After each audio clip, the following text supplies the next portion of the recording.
That Fresh Morning. That Fresh Morning. Avec Mosley sur les 104.5 Urban FM, on va parler de politique ce matin, Mosley. Bonjour Dafresh. Tu as hâte de parler de politique? Pas hâte, mais bon, c'est l'actualité. Ça faisait des semaines que tu n'avais plus l'actualité. Tu ouais, faisais déjà ici nous parler. Il y avait une carence en actualité, au-delà de quelques aspects ça et là. Mais ce qu'il faut dire, c'est que le week-end a été très riche en mouvement politique, notamment en ce qui concerne le gouvernement et tout ce qui rentre en compte dans le fonctionnement normal des institutions de la République. Tout le monde le sait, il y a eu le vote du bureau de l'Assemblée nationale qui a vu l'élection de Faustin Boukoubi. Un classique du PDG. Voilà, un classique du PDG, quelqu'un de loyal à l'endroit d'Ali Bongo Ondimba, être porté à la tête du perchoir de l'Assemblée nationale.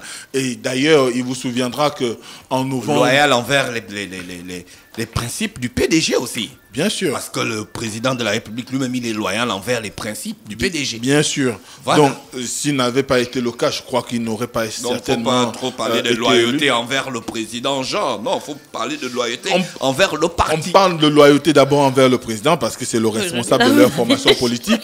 Mais en termes de PDG, c'est clair qu'il a été secrétaire général du Parti démocratique gabonais.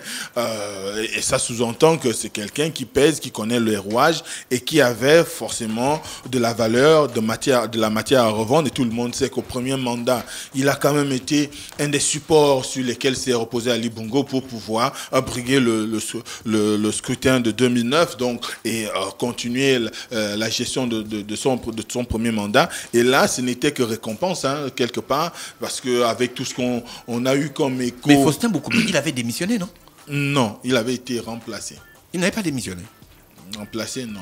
Tu es sûr, Gina? Faustin Boukoubi n'avait pas fait une lettre de démission, un truc comme ça, là, qui démissionnait du poste de secrétaire exécutif, mais il restait membre du PDG. À quel moment?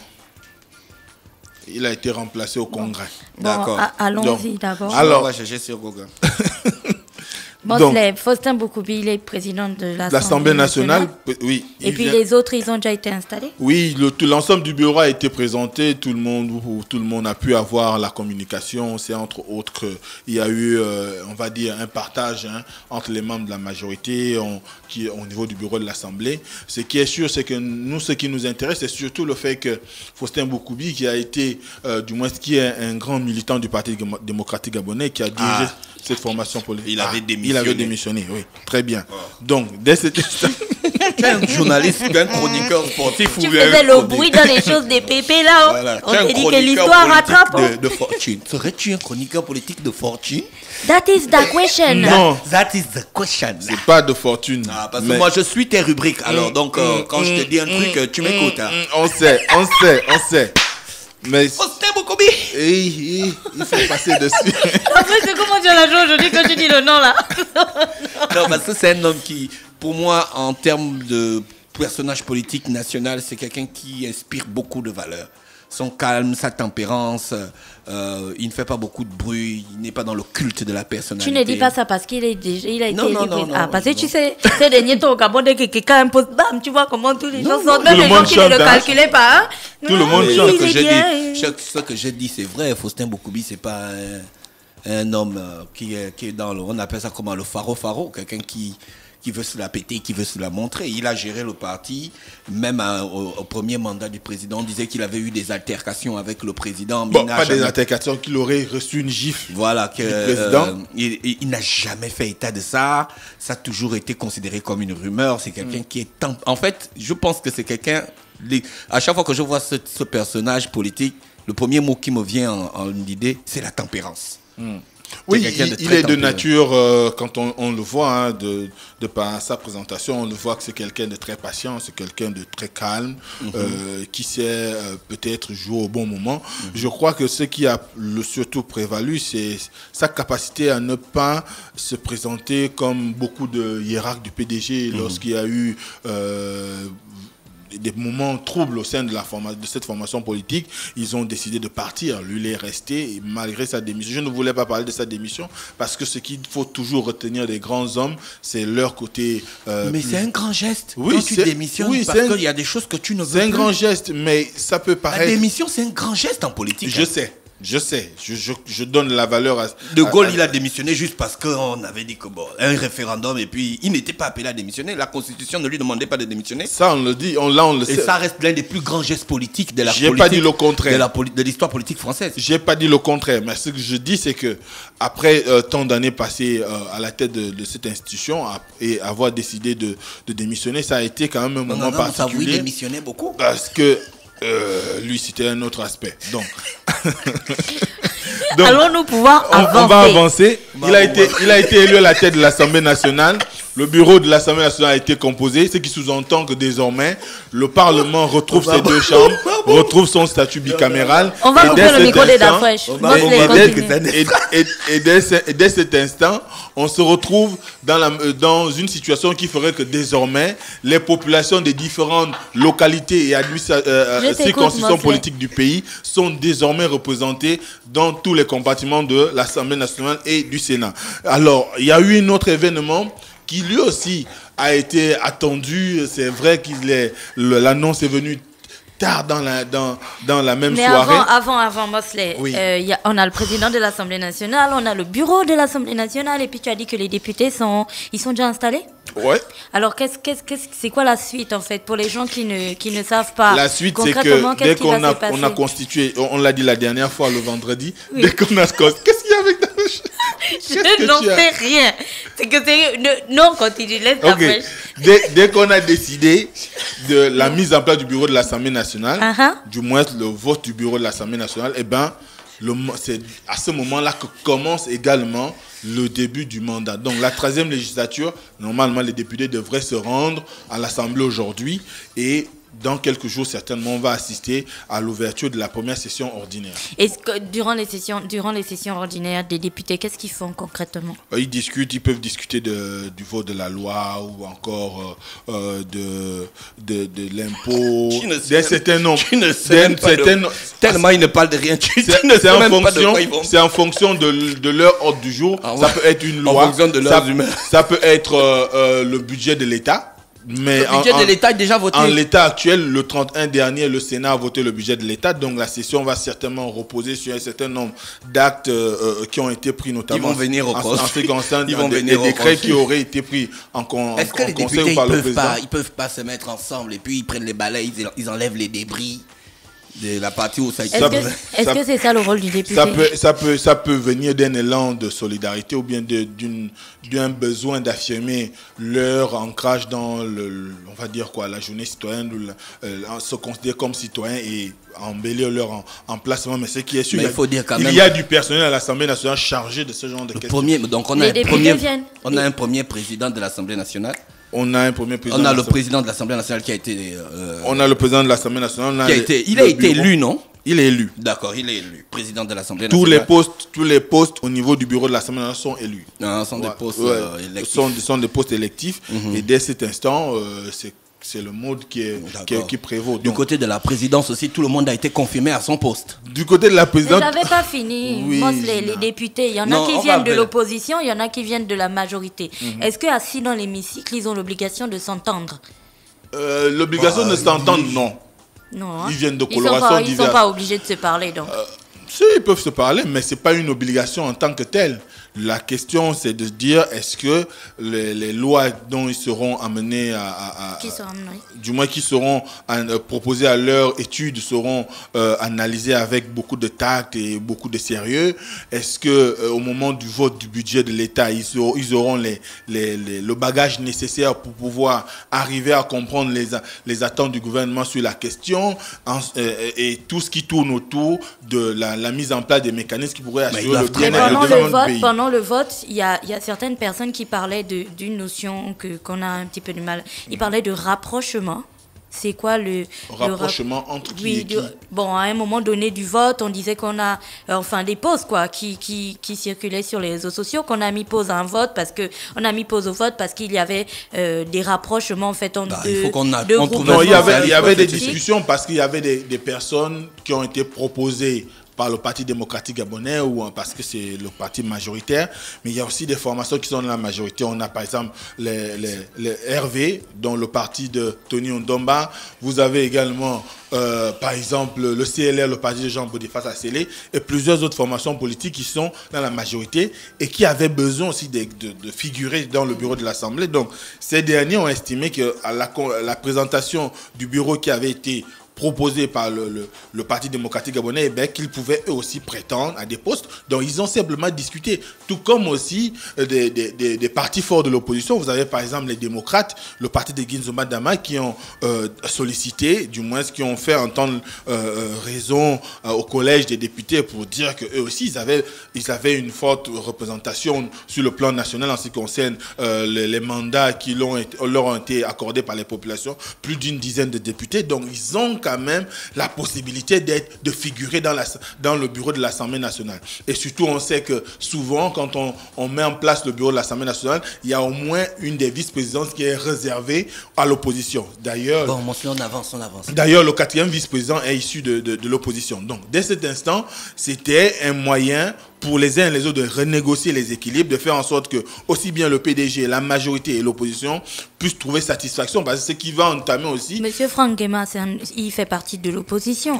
Il était indépendant. Il n'était pas indépendant. On ne va jamais dire qu'il a été de l'opposition, parce que c'est là la confusion aussi, parce que lui-même il a dit au cours d'une allocution que c'est vrai, il a été dans l'équipe de campagne de son défunt oncle André Mbobam pendant la campagne électorale de 2009, mais lorsque ce dernier a créé l'Union nationale avec d'autres formations politiques, et il n'a pas adhéré, donc il n'a jamais été de l'Union nationale. Quand il est parti aux législatives, il était en tant que... Indépendant. D'accord. Indépendant. Donc il n'avait aucune étiquette ni de la majorité ni de l'opposition. À ce moment-là, il peut aller dans une autre formation politique. Oui, il peut choisir une autre formation. S'il le veut, la loi le permet au Gabon. Il peut décider d'adhérer à une formation. Sans perdre son poste. Sans perdre son poste. Mais pourquoi, quand tu es dans une formation politique, tu perds ton poste? Parce que quand tu as été investi par un parti et que tu décides de partir, le parti a le droit de réclamer ce qui lui revient de droit. Le droit. Donc le poste. Et puis on recommence. On fait une élection partielle. Ah, d'accord. Pour le remplacer. C'est le parti qui t'a investi. Dans le cas de Franck Guéma, même s'il adhère au PDG ou il adhère au RV ou il adhère chez les démocrates ou dans une autre formation politique, s'il démissionne, ça n'a aucune incidence sur son mandat parce qu'il laisse présenter par ses propres moyens. Donc il ne doit en réalité son élection à aucune formation politique. Donc vous avez ce bureau de l'Assemblée nationale qui a été constitué. Vous avez le nouveau président de l'Assemblée nationale, à la personne de Faustin Boukoubi. Ensuite, on a eu dans la nuit la lecture par le secrétaire général de la présidence, Jean-Yves Thiel, qui a fait savoir que le président a pris un premier décret confirmant et faisant entrer un certain nombre de personnes au niveau de son cabinet, notamment, donc on parle de la présidente de la République. On a vu la confirmation du directeur de cabinet, Brice Lacouche Alianga, à ce poste. On a eu la confirmation d'un certain nombre de conseillers politiques. Donc, c'est dire qu'on est toujours dans le même ancrage et même la confirmation du secrétaire général de la présidence. Donc, on reste dans la même configuration. Ensuite, on a eu le même secrétaire général de la présidence qui est venu lire un autre décret du président nommant M. Julien Korobekal comme nouveau Premier ministre de la République. Et là, tout le monde sait que tout le monde attendait ça. Et la grande question a tourné autour de à quel moment Issosin Ngondé, l'ancien Premier ministre, avait démissionné. Eh bien, il faut juste aller lire l'article 34 parce qu'aujourd'hui, c'est vrai que ça fait l'objet de moult interprétations. Beaucoup de personnes ne comprennent pas et c'est normal. L'article 34 de quoi? Du code des coupés? L'article 34 de la Constitution. Bah alors l'article 34 de la Constitution qui détermine la fin du mandat du moins. Donc dès que le président de l'Assemblée nationale est élu, le mandat du Premier ministre est fini. Non, c'est pas ça. L'article 34 dit quoi? L'article 34 dans sa composition parle de ce que après l'élection présidentielle, dès que les résultats sont, du moins les législatives, d'abord, dès que les élections sont données, en réalité, le gouvernement n'est plus en mesure d'exercer. Il assure les affaires courantes. Ça, les fonctions du gouvernement cessent à l'issue de la prestation de serment du président de la République, de la proclamation des résultats des élections législatives par la Cour constitutionnelle constitutionnel et en cas de vacance de la présidence de la République pour quelque cause que ce soit d'empêchement définitif du président de la République. Dans tous les cas, le gouvernement assure l'expédition des affaires courantes jusqu'à la formation des nouveaux gouvernements. Voilà, donc c'est dans tout cela qu'on s'est inscrit. Il y a eu la proclamation des résultats par la Cour constitutionnelle, les résultats des élections législatives. Oui. Donc, dès cet instant, en réalité, le Premier ministre n'avait même plus besoin de poser sa démission puisque le constat était déjà fait. Voilà. Donc, le constat est là. Le constat est là. Maintenant, ce qui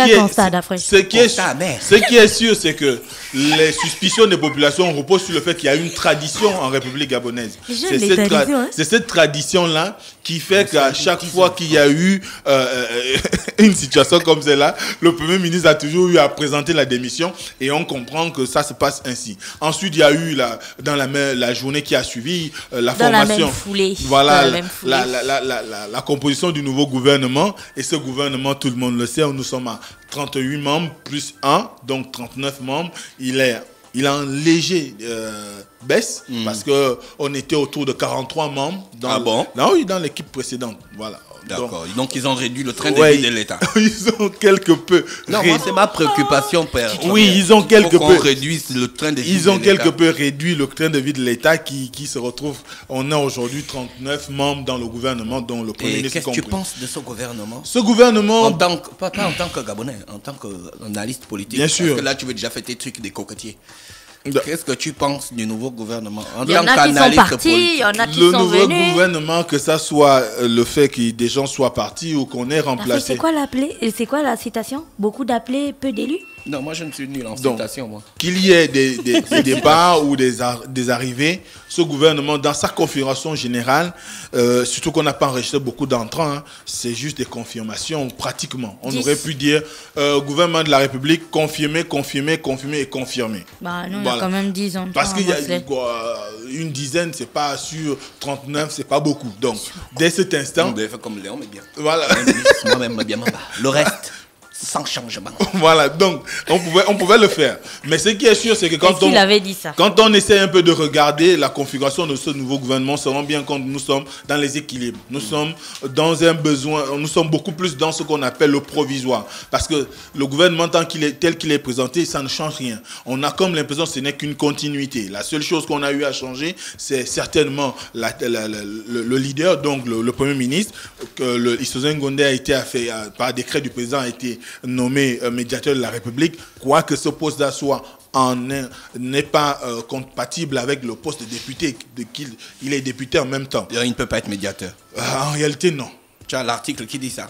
Ouais. Donc il doit laisser ou la députation ou la médiation. Il peut choisir. Je ne sais pas s'il va. Parce qu'il ne faut pas venir faire des affirmations de médiateur de la République est incompatible avec toute autre fonction élective. Va regarder le texte qui institue ce poste-là. Donc, dès cet instant... Ok, texte qui institue. Est-ce que tu es sérieux là? Je suis sérieux. Non, il faut parler des choses sérieusement. On a la radio. Mais je suis sérieux. Tu as vu ça où? Le texte existe. Bon, trouve-nous le texte. On va trouver le texte. Le texte existe. Il est disponible au niveau de la communication du gouvernement. Vous allez trouver le texte instituant la fonction de médiateur de la République. Il est incompatible avec toute autre fonction élective. Donc, donc tu veux dire que le président ne savait pas que c'est incompatible? Je ne sais pas. Je ne sais pas. Mais ce qui est sûr, c'est que si ça a été pris, peut-être que Isozen Gondé sera amené à démissionner de son poste de député et on va devoir organiser des élections partielles au niveau du deuxième siège de la commune de Makoko. Donc, on est là dans cet esprit où, quand on regarde l'ensemble de ce gouvernement, on se rend bien compte qu'il y a beaucoup plus un besoin d'assurer l'équilibre qui existait déjà, de continuer sur la même perspective parce qu'on ne sait pas quel genre de mission on va encore donner à une équipe qui est pratiquement la même. Ce seront les mêmes missions et certainement que le discours devant le Parlement, notamment le discours de politique générale de Julien Korobekal pourrait donner de nouvelles orientations, mais ce qui est sûr, on va certainement rester dans les idées du plan de relance de l'économie qui doit s'achever en cette année 2019, mais également faire en sorte qu'il y ait l'avènement d'une croissance assez soutenue au niveau de notre pays, mais faire en sorte qu'on puisse lutter efficacement contre le chômage. Donc de façon générale, le gouvernement qui a été mis en place, c'est un gouvernement qui pour beaucoup d'analystes, qui pour beaucoup d'observateurs est beaucoup plus un gouvernement provisoire en attendant qu'on passe à une nouvelle étape qui pourrait réellement accélérer la transformation du Gabon, travailler à améliorer le quotidien des Gabonais et faire en sorte que finalement la République soit beaucoup plus dynamique et qu'on puisse ressentir les effets de l'existence d'un besoin étatique de faire en sorte que les Gabonais puissent vivre mieux, puissent se sentir à l'aise dans leur pays. Mais surtout, il faut le noter parce que parfois on oublie une chose, c'est qu'aujourd'hui, la question du gouvernement, elle est essentielle. D'ailleurs, toi, tu as mis en place cette préoccupation. C'est-à-dire qu'on n'a besoin aujourd'hui pas d'un effectif pléthorique, mais beaucoup plus de se retrouver avec un gouvernement qui soit capable de transformer le quotidien. 39 ministres, c'est encore trop. Bon, les gens auraient espéré qu'on soit dans la vingtaine. Dans la vingtaine au moins, ça aurait fini par éviter qu'on soit dans des situations où on a des ministères dont l'intitulé se ressemble pratiquement. Donc, dès cet instant, il faut qu'au prochain gouvernement ou que certainement le président de la République dont on annonce l'arrivée imminente au niveau de notre pays puisse trouver des réponses concrètes. C'est une voix officielle qui l'a annoncé.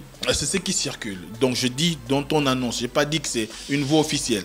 Donc qu'on soit en mesure de pouvoir trouver auprès du nouveau gouvernement des gages de la volonté de faire en sorte que les situations qu'on connaît aujourd'hui dans notre pays, les grèves à répétition dans les administrations, les sociétés parapubliques qui sont pratiquement paralysées, Faustin Boukoubi vient pratiquement d'avoir un sursis avec le débrayage plus ou moins et la suspension de la grève des agents de l'Assemblée nationale. Donc autant de choses qu'il faudra dès le début de cette semaine engager auprès du gouvernement pour que les Gabonais sentent qu'il y a un réel changement entre le caractère dilettant qui était celui du gouvernement précédent et celui qu'on va commencer à vivre dès maintenant, et qu'on sente qu'il y a un besoin de travailler pour l'avenir du Gabon, pour le développement du Gabon, et que le bien-être social arrive finalement chez nous. C'était Mosley ce matin sur les 104.5 Urban FM, la station urbaine dans l'Uda Fresh Morning. Voici René Ruth. Urban FM et les forces de police nationales s'associent et vous offrent Urban Trafic, le programme qui vous fait le point à 7h, 8h, 10h, 12h30, 16h, 17h et 18h sur le trafic routier au quotidien sur Libreville, Akanda, Ovendo et Ntoum. Urban FM 104.5.